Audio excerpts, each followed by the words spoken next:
The only thing I will say about this formula, and this might sound kind of weird, but I don't know, I think it's a valid concern because sometimes like we do cry in our makeup, or at the very least, I know for me, and this is how I discovered this kind of drawback about the formula, but when I either cry or I'm putting in eye drops, like if my contacts are dry, sometimes the eye drop or the tear will roll down my face. Since this powder is so finely milled and it applies onto the skin in such a light, barely there layer, one tear, like one drop rolling down your face, it will erase whatever application of this blush that you have on your face. That it basically erases like the path of that teardrop. Does that make sense? I don't know why I'm like struggling to describe this right now, demonstrate this right now, and ruin my makeup just so that you can see what I'm talking about.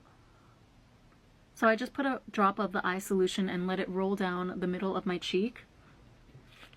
Pat it dry. You see how it literally erased the blush in that line? Here, let me do it again.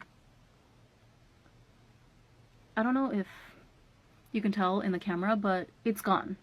The place where the eye drop rolled down. That doesn't happen with other like heavier looking powder blushes from just regular drugstore brands. So that's one thing that I found kind of to be a drawback of this formula. I expect for something that is this expensive, yes, it's great that it goes on in such a thin layer, but at the same time it's like, why is it not capable of withstanding just a tear or two, right? I mean, we have waterproof eyeliner, waterproof mascara that withstands tears, so why does this blush not do the same thing? Do you agree with me, or do you think I'm weird because this is not a normal concern that most people would have? I don't know. I have had a pretty emotional year, so I do need to consider, like, is my makeup tear proof at the end of the day as well?